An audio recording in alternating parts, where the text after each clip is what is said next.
Assalamualaikum warahmatullahi wabarakatuh. Kita sambung lagi pertemuan kita minggu lalu. Untuk lanjutan pelajaran minggu lalu itu kita masuk ke ukuran penyebaran. Jadi seperti biasa ya, saya kirim video aja biar nggak ada gangguan lagi, nggak ada gangguan suara dan sebagainya. Kita emang agak lambat ya saya yang jelasin biar kalian paham juga dan nggak terlalu banyak masukan. Kalau dibanding kelas lain emang agak telat, tapi nggak apa-apa. Saya udah lapor ke Pak Mirza, beliau bilang juga nggak apa-apa, nggak masalah. Yang penting materinya dapat, itu aja sasarannya.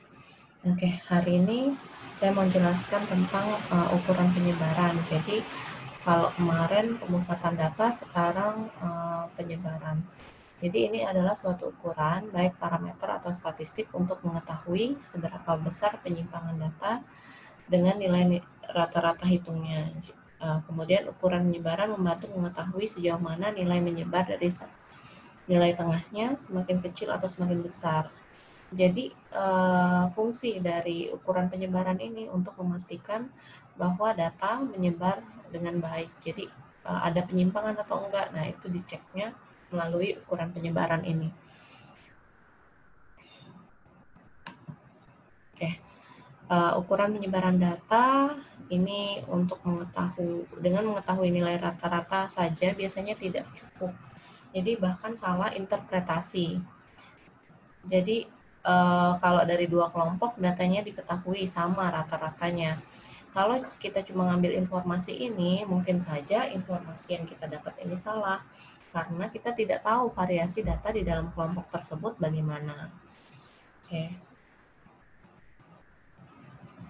Kemudian ini penggunaan ukuran penyebaran. Jadi ada misalnya rata-rata berat badan mahasiswa sebesar 52 kg, namun kisaran berat badan dari 46 sampai 75 kg. Jadi ingat ya, ada pencilan atau data yang berbeda sendiri, kayak yang 75 kg ini berbeda sendiri dari rata-rata jauh dari data-data lainnya. Nah, nanti nilai ini bisa kita cari. Nah, namanya nilai pencilan ya, atau nilai yang berbeda sendiri atau yang jauh dari range nilai lainnya. Kemudian ini di bawahnya ada IPK lulusan agribisnis itu 3,34. Padahal kenyataannya ada anak yang memiliki IPK 2,31. Jadi di sini contoh ketiga juga gitu ya. Harga rata-rata karet adalah 10.000 per kilo, tapi ternyata ada yang harganya 5.000 per kilo. Jadi penyebaran di sini contoh ini mau menunjukkan bahwa sebenarnya kalau kita ngomong rata-rata saja itu tidak bisa mewakili. Jadi ada nanti namanya standar deviasinya yang harus kita hitung juga mendampingi si rata-rata. Karena apa? Karena ini tadi ada kisaran yang berbeda jauh dari rata-rata. Oke. Ini contoh-contoh grafik ukuran penyebaran. Jadi kalau ada rata-ratanya sama, penyebarannya berbeda, bentuk grafiknya seperti ini. Kemudian ada lagi rata-rata yang berbeda dengan penyebaran berbeda. Grafiknya nanti muncul seperti ini. Ini rata-rata berbeda dengan penyebaran yang sama. Sebarannya sama, tapi nilai rata-ratanya beda. Jadi ini banyak kasusnya di dalam penelitian, ada 3 kasus itu ya.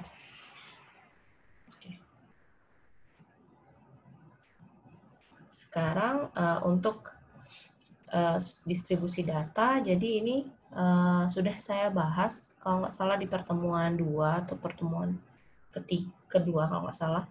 Jadi ini bentuk-bentuk distribusi data yang menceng ke kiri, simetrik, sama menceng ke kanan. Jadi ada rerata median lebih besar dari rerata atau lebih kecil dari modus. Kemudian ada yang semuanya sama, jadi bentuknya lurus seperti ini. Sedangkan yang ini bentuknya modus. Median lebih besar dari modus, tapi median lebih kecil dari rata-rata.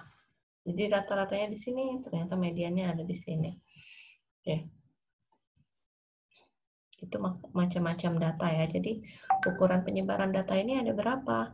Nah, gimana cara ngukurnya? Jadi ada 4 pokok bahasan yang akan kita bahas di sini atau 4 macam hitungan. Yang pertama adalah jangkauan atau rentang. Yang kedua jangkauan antar kuartil dan jangkauan semi interkuartil. Kemudian deviasi atau simpangan rata-rata. Yang keempat variansi.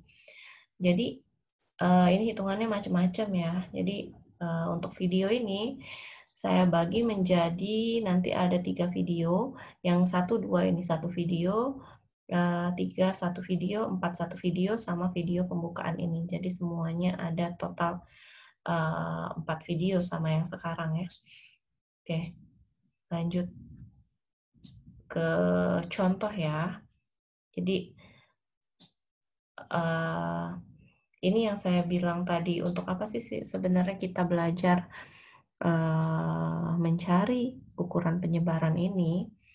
Jadi ada istilahnya rata-rata dan deviasi, standar deviasi. Jadi standar deviasi ini yang mau kita cari. Jadi kalau dalam statistik mereka simultan, jadi harus berdampingan. Jadi kalau ada rata-rata, ada deviasi. Kemudian di sini keterangannya ukuran kedua ini saling melengkapi di sini ya, saling melengkapi. Jadi harus ditampilkan dua-duanya. Karena apa? Karena ada data pencilan ini. Data pencilan adalah nilai ekstrim, kata saya, yang terlalu tinggi atau terlalu rendah, alias outliers. Jadi ini kesimpulannya ya, nanti deviasi kita hitung. Jadi kalau misalnya standar deviasi sama rata-rata nilainya lebih dari 30%, apalagi lebih dari 100%, maka data ini pasti mengandung pencilan tadi, nilai ekstrim. Jadi nanti kita uji, setelah kita uji dapatlah nilai ekstrim. Kalian bisa baca ya kisah humor-humornya. Mungkin banyak ceritanya di internet. Jadi ada seseorang yang mau tanya dalamnya sama si seorang kakek, dia bertanya untuk dalamnya sebuah sungai. Si kakek cuman bilang rata-ratanya 1,5 meter. Jadi kalau tinggi badan dia 1,7 meter, dia bisa dong nyebrang dengan sangat mudah ya, karena dia lebih tinggi dari air, karena rata-rata ketinggiannya 1,5 meter. Si Pak Ijo ini yang mau menyeberang sungai tadi hanya bertanya tentang rata-ratanya. Tapi ternyata di tengah ketika dia berenang awalnya bisa, kemudian sampai di tengah dia tenggelam dan meninggal di cerita ini. Jadi kemudian mereka bertemu lagi, ceritanya di alam lain, bertemu lagi dengan si kakek, dan si kakek kembali bertanya, si Pak Ijo tadi kembali bertanya kenapa bilang tingginya 1,5 meter, tapi saya bisa tenggelam. Kata si kakek tadi, kamu tidak tanya standar deviasinya berapa. Standar deviasinya itu 5 meter. Jadi berarti karena apa? Terus dia jelasin, karena ada palung sedalam 15 meter. Jadi sungainya seperti ini, kemudian ada palung, kemudian sungai lagi. Ini permukaannya. Jadi di sini ada palung 15 meter. Mungkin ketinggian di sini 1,5, di sini 1,5 meter. Jadi ya itu tadi akibatnya. Kalau kita tanya rata-rata, benar ya, dia bilang 1,5 meter, 1,5 meter benar. Mungkin di sini ada 1 meter, ketinggiannya ada 1 meter mungkin di sini. 1 atau 0, sekian meter, cuman di sini yang 15 meter. Jadi intinya apa? Kalau kita nanya rata-rata keseluruhan pasti 1,5 meter misal.